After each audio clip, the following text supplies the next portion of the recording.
Hello everyone, this is doctor SK Singh और हमारे साथ हैं आशीष कुमार, जिन्होंने इस नीट 2020 में 622 यानी 6622 अंक हासिल किया, जो काफ़ी कमाल का है। आशीष कुमार से सीखेंगे, समझेंगे और जानेंगे कि आने वाले नीट 2021 और 2022 में आशीष के ही जैसे हम मार्क्स को कैसे ऑब्टेन करें और आशीष से ज़्यादा मार्क्स को कैसे ऑब्टेन करें।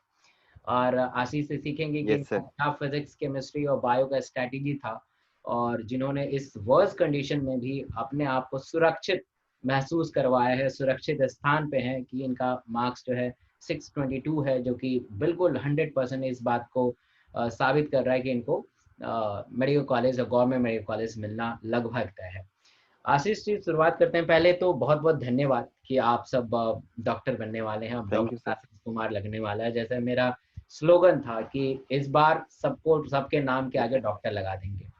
मैं डॉक्टर आपको लगा बताना देंगे। चाहता हूँ कि अन अकेडमी पे मैंने एक सीरीज लॉन्च किया था लॉकडाउन के समय में। उसका नाम था मिशन एमबीबीएस सीरीज। और उस सीरीज में बोलता था कि यस 2000 बच्चों को एक मास इंटरव्यू लेंगे, और मेरे साथ 2000 बच्चे बैठेंगे और हम सबका इंटरव्यू लेंगे, क्योंकि मुझे पता है कि सिलेक्शन होगा।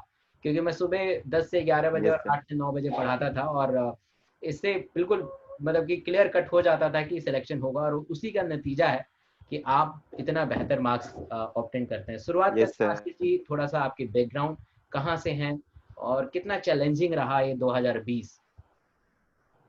सर तो मैं तो बिहार से हूँ, सहरसा से। ओके। तो मैं ड्रॉपर था। फर्स्ट चांस में मेरा नहीं हुआ था, तो 2019 में। ओके। तो 2020 में आपका एन अकेडमी पे सीरीज आता था मिशन एमबीबीएस के नाम से। तो हम्म। मैंने उसको ज्वाइन किया। और मतलब सो आप भी बताते थे, सो नीट और एम्स का जो प्रीवियस ईयर का पेपर्स है उसको सॉल्व करना है, और उसको एक बार नहीं बार बार सॉल्व करना है। तो मैंने आपके बातों को फॉलो किया, तो उसकी वजह से मैं यहाँ पे हूँ आज। Great great great great. शुरुआत करते हैं आशीष की। आपने बायो, क्योंकि बायो एक बहुत बड़ा सब्जेक्ट है और बायो शुड बी स्ट्रॉन्ग। अगर आप अपने आप को यस सर। सुरक्षित महसूस कराना चाहते हैं नीट में, तो बायो को बहुत अच्छा तरीके से करना चाहिए। तो बायो में कैसे आपने प्रोसीड किया? सर बायो में तो मैं जब आपका मतलब मुझे पता नहीं था मतलब ये सब। सो आपका लेक्चर आता है तो मुझे 200 250 नंबर आते थे पहले। लेकिन हम्म। मैंने जब आपका लेक्चर अटेंड किया, फिर मैं क्वेश्चन लगाने लगा तो मेरे नंबर मतलब शूट करने लगे। 300 आए, फिर 310 आए, फिर 320, 330 ऐसे बढ़ने लगे नंबर। तो हम्म। फिर आप जो आपके नोट्स को फॉलो किया और एनसीईआरटी को फॉलो किया बस। और रिवीजन पे ध्यान दिया, 5 6 बार आप बोलते थे 5 6 बार रिवीजन करना है। हम्म। तो मतलब सो टेंशन भी नहीं आएगा एग्जाम में, और मतलब कोई रिलैक्स रिलैक्स चिल रह के एग्जाम देना है। तो हम्म। तो काफ़ी अच्छा था वो, क्योंकि एनसीईआर। उस पूरे सीरीज में हमने ऐसे टारगेट बनाया था कि पूरे 11th 12th को मल्टीपल टाइम मैं खुद ख़त्म करूं। मैंने करीब 2 यस बार सर। ख़त्म किया था। और आप सबसे मैंने कहा था कि आप पहले हाँ जी। डायग्राम का भी सर अलग अलग मतलब सो क्लास लगाते थे, उसको समझाते थे अच्छे तरीके से। बट ऐसा इतना कहीं नहीं मिलता था डायग्राम नहीं डायग्राम आया, का। पता नहीं, मतलब एनसीईआरटी। मुझे लगा था कि डायग्राम से क्वेश्चन आएगा। बट वही होता है ना कि नीट, आप नीट को सर्टिनिटी में नाप नहीं सकते हैं कि हाँ यही आएगा। Yes sir. बहुत सारे मैंने स्ट्रैटेजी में बताता है कि इकोलॉजी इंपॉर्टेंट, रिप्रोडक्शन इंपॉर्टेंट, और इस बार तो पूरा बदल ही गया। बायोटेक्नोलॉजी से इतने ज़्यादा क्वेश्चन, सेल से इतने ज़्यादा यस सर, क्वेश्चन है। कुछ भी हो सकता है। कुछ भी हो यस सकता है, सर। जी हाँ, बिल्कुल सर्टेनिटी नहीं है। बट हाँ, इतना यस। ज़रूर है, अगर आप सब चीज़ पढ़ते हो तो कहीं से भी कुछ पूछे कोई फ़र्क नहीं पड़ता है। और मैंने यही मेरा मेन मकसद था कि आपको यस सर। सारा चीज़ पढ़ाएँ, यस। ज़्यादा बार पढ़ाएँ, और आप मेरे से भी ज़्यादा बार रिवीजन करें, ताकि आप अपने को एक सुरक्षित जगह रिवीजन पर करें। महसूस कर सकें। जी हाँ, ग्रेट। मतलब बायो में बेसिकली आप मेरे क्लास में आते थे और एनसीईआरटी और क्वेश्चन करते थे, बस आप that. Yes sir. Physics yes में सर, बहुत बस आपका फॉलो किया मैंने, आप जो जो कहते थे। हुँ। फिजिक्स में फिजिक्स में भी मैं नोट्स को फॉलो किया, और वही बायो की तरह ही फिजिक्स में भी मैं एक ही क्वेश्चन को बहुत बार सॉल्व करता था। ऐसा नहीं है तो मैं ये लगा लिया, ये बुक लगा लिया, बहुत सारी मोटी मोटी बुक्स करने के बदले मैं एक ही चीज को मतलब करता रहा और मल्टीपल टाइम्स किया। जिससे मेरे मेरे स्पीड में इम्प्रूव हुआ, और मैंने नीट में तो 2.5 घंटे में मैं पेपर कर दिया था सारा। Great great. आपने बड़ा, मतलब मैं करीब 15 से भी ज़्यादा इंटरव्यू ले चुका हूँ अभी तक। शायद आशीष मुझे पहली बार आप ये ऐसे बता रहे हैं कि लोगों का मत है, जितने भी स्टूडेंट, इवन टीचर भी बताते हैं कि आपको, इवन लोग बताते हैं कि फॉरेन ऑथर का बुक पढ़ लो। ये मतलब हम नीट दे रहे हैं, ऐसा कुछ भारत नहीं में है। है। Yes sir. तो मतलब और बहुत सारे लोग ये समझते हैं कि चलो ये क्वेश्चन हो गया ना, तो इसको अब दरकिनार करो और नया क्वेश्चन करो। और मैं भी हमेशा यही नहीं, बताता हूँ कि वही एमसीक्यू क्वेश्चन। भी रिवीजन यस करना सर। चाहिए, है ना। तो वाकई आपने बहुत ही यस सर, अच्छा। मैंने वही वही फॉलो किया, आपकी बातों को मैंने फॉलो किया तो। Great great great great. चलिए बहुत अच्छा लगा। मतलब physics is all about the practice the MCQ, understand the basic yes concept, sir, ज्यादा नहीं। आप आईआईटी नहीं क्रैक आप कर कॉन्सेप्ट को पहले समझो। यस हाँ सर। हाँ। साइंटिस्ट तो सर बनना नहीं है, तो छोटी छोटी बातों को करने से मतलब बड़ा बड़ा क्वेश्चन सॉल्व कर सकते हैं हम। बिल्कुल बिल्कुल, मतलब थोड़ा सा कंसेप्ट समझ लिया, उसका कौन सा फॉर्मूला है उसको कर लिया, और उस फॉर्मूला यस पे सर, आधारित जो भी क्वेश्चन होंगे उसको प्रैक्टिस कीजिए बस। बट अप्लाई किया फिजिक्स को फॉर्मूले धोखा को। बना यस सर। देते हैं, फिजिक्स को कहते हैं कि अरे बहुत बड़ा है, ये होता ही नहीं है, मन ही नहीं नहीं लगता है। सर, आप मेरा सर एक बार स्कोर कार्ड दिखा देंगे बच्चों को, सो मेरे फिजिक्स में ही सबसे ज्यादा मतलब हाँ मार्क्स हाँ आए हैं जरूर जरूर, मैं इसको परसेंटाइल में। दिखा दूंगा, एक सेकंड दीजिएगा। मैं भूल गया था एक्चुअली, मैं दिखाने वाला था, मैं भूल गया हूँ। जो आपने सही याद दिलाया, मैं एक बार इसको दिखाता हूँ आपको, स्कोर कार्ड को। आशीष के आई थिंक फिजिक्स में बहुत अच्छा मतलब नंबर आया है। एक सेकंड, एक सेकंड आशीष। तो आई थिंक ऊपर नहीं जा पा रहा है, कुछ प्रॉब्लम है, एक सेकंड। ये देखिए, हाँ यहाँ से शायद देख पा रहे होंगे। फिजिक्स में 99, ओ माय हाँ गॉड, सर, छोटे। That's a great great great. Physics में 99 परसेंटाइल है।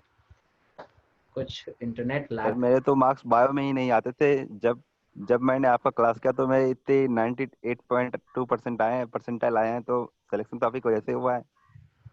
Okay okay, great great. एक सेकंड दीजिएगा, कुछ प्रॉब्लम नजर आ रही है, एक सेकंड। हाँ तो मैं फिर से एक बार दिखाता हूँ, शायद कुछ प्रॉब्लम हो गई थी। Yes sir. ये देखिए, यस ग्रेट। तो आपका स्कोर कार्ड हम देख पा रहे हैं, फिजिक्स में 99 percentile, oh my God. And chemistry is 98 and bio is 98। Wow, that's great great. Bio sir आप ही की वजह से है, जितना भी है, और सिलेक्शन भी आप ही बायो की वजह से ही होता है। जी जी जी जी, बहुत बढ़िया। तो फिजिक्स में थोड़ा और बताइए, मतलब मजा नहीं आ रहा, थोड़ा और बताइए कि फिजिक्स में कैसे आपने इस चीज को किया था। सर आप ही के बातों को फॉलो किया, और मल्टीपल टाइम्स रिवीजन, बस एक ही मंत्र है, मल्टीपल टाइम्स रिवीजन। और जो आप क्वेश्चन कर लेते हो उसी का प्रैक्टिस करो, बहुत बड़ी बड़ी क्वेश्चन, बड़ी बड़ी बुकें नहीं करनी है, बड़े बड़े कोचिंग्स का मटेरियल ये सब कुछ नहीं करना है, आप छोटी छोटी चीजों को करो और अच्छे से करो, समझो उसके कॉन्सेप्ट को, जो नहीं आया उसको टिक करके रखो, उसको और बार रिवीजन करो, बस। ग्रेट। मैं और हमेशा बाद से में कहता समय था। बचता है तो आप एनसीईआरटी को रीड करो, हम्म। फिजिक्स का। मैं हमेशा से कहता था कि इधर उधर के नोट्स को आप अवॉइड करें। तरह तरह के रंग बिरंगे उस समय नोट्स यस आते सर। थे, है ना। और आजकल डीपी भी चला हुआ, यस डीपीपी मतलब होता है डेली प्रैक्टिस पेपर। और उसमें पता नहीं yes sir, D authenticity D कितनी है, यस सर। ये बेकार। आपने कभी डीपीपी किया क्या? नहीं सर, मैंने कभी नहीं किया, आप सर बताते थे सो। बहुत सारे बच्चे बहुत सारे टेस्ट देते हैं, लेकिन उस मतलब जो क्वेश्चन गलत होते हैं उसको फिर वो मतलब देखते ही नहीं दोबारा से। सो क्या गलत हुई है, मतलब सो कौन सा हमारा कॉन्सेप्ट वीक रह गया है, उसको पूरा नहीं करते हैं, तो हम्म। बहुत सारे टेस्ट देने से भी कोई फायदा नहीं है। आप एक ही टेस्ट दो, 5 दिन में या जितने भी दिन में देते हो, और उसको मतलब जो क्वेश्चन गलत हुए उसको सारे कॉन्सेप्ट को समझो, और उसको नोट करो क्यों गलती हुआ हमसे, मतलब क्या कमी रह गई थी, उसको फिर पूरा करो, फिर अगला टेस्ट दो, फिर अच्छा आएगा उसमें। एक बार तो ऐसा नहीं है, सो अभी 300 मार्क्स आ रहे हैं तो अगले बार 500 आ जाएंगे, 300 आएंगे, फिर 350 आएंगे, ऐसे धीरे धीरे ग्रेट। ग्रेजुअली आप बढ़ते जाओगे ऊपर। मतलब फिजिक्स में यही लगता है कि आप फिजिक्स को मतलब एक बड़ा सा वो हवा नहीं बनाना है। नॉर्मल तरीके से पढ़ाई करनी है, नहीं सर। जैसे आप बायो और केमिस्ट्री को करते हो। और तरह तरह के डीपीपी, क्योंकि यस सर। डीपीपी में भी तो चुराए हुए क्वेश्चन होते हैं, वो कहाँ से खुद से क्रिएट थोड़े ना करेंगे। और सोचिए कि आप यस सर, कोई बिल्कुल। आईआईटी का क्वेश्चन चुराया हुआ है, कोई कुछ दूसरे एग्जाम से क्वेश्चन चुराया गया है, क्योंकि आपको तो नहीं पता चलेगा, आपको तो वो क्वेश्चन की तरह एक्ट लगेगा। बट आप अपने यस समय सर। को नष्ट कर रहे हैं और कुछ नहीं कर रहे हैं, क्योंकि आप नीट देने जा रहे हैं, आईआईटी का एग्जाम नहीं देने जा रहे हैं। ठीक है, तो आपको यस उस सर, जैसे हिसाब से क्वेश्चन सर ही, पूछे जाते हैं वैसे, हाँ हाँ, उसी हिसाब से ही आपको आगे। वैसे क्वेश्चन के प्रैक्टिस करनी चाहिए। Great great great. केमिस्ट्री में आशीष थोड़ा बताएंगे, केमिस्ट्री में आपने कैसे अप्रोच किया? केमिस्ट्री में सर मैंने इनऑर्गेनिक के लिए एनसीईआरटी को फॉलो किया और नोट्स को, और उसमें भी मैंने एनसीईआर इनऑर्गेनिक में थोड़ी बातें मतलब ध्यान में रखनी होती है, हम्म। तो मैं दीवार पे मतलब चिपका, शॉर्ट नोट टाइप का बना के दीवार पे चिपका देता था ताकि उसको मैं बार बार पढूं तो वो ध्यान में रहता था। और ऑर्गेनिक के लिए भी मैंने पहले सारे कॉन्सेप्ट को समझा और फिर मैंने बाद में एनसीईआरटी को रीड किया अच्छे से लाइन बाय लाइन। लेकिन फिर भी मेरे थ्योरेटिकल क्वेश्चंस गलत हो गए थे, मैंने ध्यान मतलब मुझे लगा नहीं सो थ्योरेटिकल आएंगे, मैं कॉन्सेप्ट पे ज्यादा फोकस करता था। हम्म। तो अब एनसीईआरटी काफी है इनऑर्गेनिक और ऑर्गेनिक के लिए। फिजिकल में तो आपको फिजिक्स जैसा ही फिर मतलब सिंपल है, प्रैक्टिस करनी है फिजिकल को, ग्रेट। फिजिकल केमिस्ट्री को। हम्म। बहुत सारे स्टूडेंट सोचते हैं कि केमिस्ट्री के तो 3 सब्जेक्ट हैं, फिजिकल, इनऑर्गेनिक, ऑर्गेनिक। हमें 3 टीचर से पढ़ना चाहिए, 3 अलग-अलग बुक से पढ़ना चाहिए, तीनों को अलग-अलग तरीके से सॉल्व करना चाहिए। आपको क्या लगता है ये अप्रोच सही रहेगा केमिस्ट्री के लिए? क्योंकि आप तो नहीं सर, 99 मुझे तो ऐसा नहीं लग रहा सर, मतलब सो आप अलग अलग टीचर से पढ़ो, अलग अलग बुकें करो, बहुत सारी बुकें करो, आप एनसीईआरटी पे फोकस करो मतलब सो, और उसी से आप 160 170 मार्क्स ला सकते हो केमिस्ट्री में, नीट में। Okay, okay, okay. ग्रेट। तो और आप मैंने जो गलतियां की वो आपको नहीं करनी है, मतलब एनसीईआरटी को अच्छे से पढ़नी है और थ्योरेटिकल क्वेश्चंस को भी ध्यान में रखना है। हम्म। बहुत सारे स्टूडेंट जो हैं बड़ी-बड़ी बुक और बड़े-बड़े क्वेश्चन के पीछे पड़े जाते हैं हाथ धो के, और जो बेसिक चीज़ है उनसे हाथ से छूटता जाता है ना? तो बेसिक चीज को ही पहले हमें पढ़ना चाहिए, क्योंकि बेसिक्स अगर मैं हमारा क्लियर रहता है तो हम आगे कुछ भी कर सकते हैं, मतलब कोई सा भी क्वेश्चन कर सकते हैं।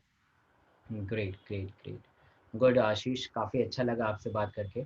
अच्छा आशीष, अगर हम बात करें कि अगर आपको आपके जूनियर को बताना है जो नीट 2021 में अपीयर हो रहे हैं, क्योंकि इस वक्त का माहौल कुछ ऐसा है कि मतलब अगर आप 620 से नीचे आ गए तो आपका सिलेक्शन ऐसे होगा नहीं। हालांकि ऐसा माहौल पता नहीं आगे रहेगा नहीं रहेगा, इसको भी कहना इस समय बहुत जल्दीबाजी होगी। बट आप क्या सजेस्ट करेंगे कि अगर कोई एस्पिरेंट है उसको कैसे आपको तैयारी करनी चाहिए? आपको मतलब सो हार्ड वर्क के साथ साथ स्मार्ट वर्क भी करना चाहिए, मतलब ऐसा नहीं है सो 15-16 लाख बच्चे एग्जाम देते हैं, कैसे हमारा होगा, ये सब कभी नहीं सोचना चाहिए। बस सोचना चाहिए सिर्फ हमारा होगा, सिर्फ हमारा ही होगा, एक सीट मुझे लेनी है और उसके लिए हार्ड वर्क करना है। और एनसीईआरटी पे आप फोकस करो, और मतलब सो ये ध्यान में कभी मत लाना सो जो ड्रॉपर बच्चे हैं उनके लिए, सो हम ड्रॉपर हैं हमसे कैसे होगा, पिछले साल हमारे इतने कम मार्क्स आए थे, हमारे भी पिछले साल 300 मार्क्स ही आए थे। तो ऐसा सोच, माइंड सेट आपका अच्छा रहेगा तो आप कुछ भी कर सकते हो, जो आप सोचोगे वही कर सकते हो। तो जी। आपका सोच मतलब अच्छा रहना चाहिए, सो हमारा सिलेक्शन होगा, होगा ही होगा। आशीष जी, मुझे भी लग रहा है कि आपसे सीखने का काफ़ी कुछ मिला कि ऐसा ज़रूरी नहीं है कि आप अगर अभी इस समय आप लो कर रहे हैं और इस समय आप लो स्कोरिंग कर रहे हैं, या पिछले पास्ट में आपका इतना बेहतर नहीं हो पाया है, ये ज़रूरी नहीं है कि आप आने वाले समय में आप अच्छा ना कर पाएँ। ठीक है, आप अच्छा करेंगे और बिल्कुल यस सर। अच्छा करेंगे, बस एक अच्छे स्ट्रैटेजी से, जैसे आपने बताया, स्मार्ट वर्क करना पड़ेगा, तब जाके आप करेंगे। जैसे यस सर। स्मार्ट वर्क में ये भी इंक्लूडेड है कि लोगों को इधर-उधर के क्वेश्चन को अवॉइड करना चाहिए, आपको ऑथेंटिसिटी पे ज़्यादा yes focus. Sir. Right, thank you so much Ashish. और ड्रीम कॉलेज आपका कौन-सा है? सर मुझे तो एमबीबीएस करनी है, मतलब सो ऐसे तो अच्छे कॉलेज मिलते हैं तो अच्छे रहते हैं, लेकिन जैसे मुझे पीएमसीएच या एनएमसीएच या आईजीआईएमएस मिल जाए पटना का तो सही रहेगा। और अगर कोई भी मिले तो मुझे उससे फर्क नहीं पड़ता, क्योंकि मुझे पीजी करना है और जनरल सर्जरी से करना है, उसके बाद मुझे एमसीएच भी करना है, यूरोलॉजिस्ट बनना है सर। Oh my God! आपको यूरोलॉजिस्ट भी बनना है, दैट्स अ ग्रेट, ग्रेट। तो सर हाँ, ओके, तो ग्रेट। तो आप मैं सर एक सर यूरोलॉजिस्ट बनना मैं चाहते हैं। ट्रिक बनाया था आपके नाम। Yes sir. ग्रेट। क्या आप कह रहे थे? सर मैं एक आपके नाम पे एक ट्रिक बना लिया था इवोल्यूशन में, आप जो पढ़ाए थे तो एक डॉक्टर एस के, तो डी से ड्रायोपिथिकस, हुँ, रामापिथिकस, शिवापिथिकस, केनियापिथिकस, बच्चों को मतलब ऐसे भी जो अपने आसपास चीजें देखते हैं उनसे आप ट्रिक बना लिया करो, जो आप मतलब रोज देखते हो आप उसको कैसे भूलोगे, तो एग्जाम में वही चीजें हमें याद आती है जो हम रोज देखते हैं। तो हुँ। ऐसे आपके मतलब सो दिमाग का जो मतलब सो बड़ा रखना चाहिए, सो जो हम रोज देखते हैं उसको उससे ट्री बना लिए, कुछ ऐसे कर लिए, कुछ फिजिक्स में भी ऐसा आता है, केमिस्ट्री में भी आता है, बायो में भी आता है, तो मैंने मतलब बना लिया था आपके नाम पे ऐसे। बहुत अच्छा लगा आशीष आपसे बात करके, और मैं चाहता हूं कि आप आने वाले जो एस्पिरेंट हैं आपसे जरूर प्रभावित होंगे और आपके वचनों को सुनेंगे और अपने जिंदगी में उस चीज को इम्प्लीमेंट करेंगे। Thank you so much Ashish, thank you so much. Thank you sir.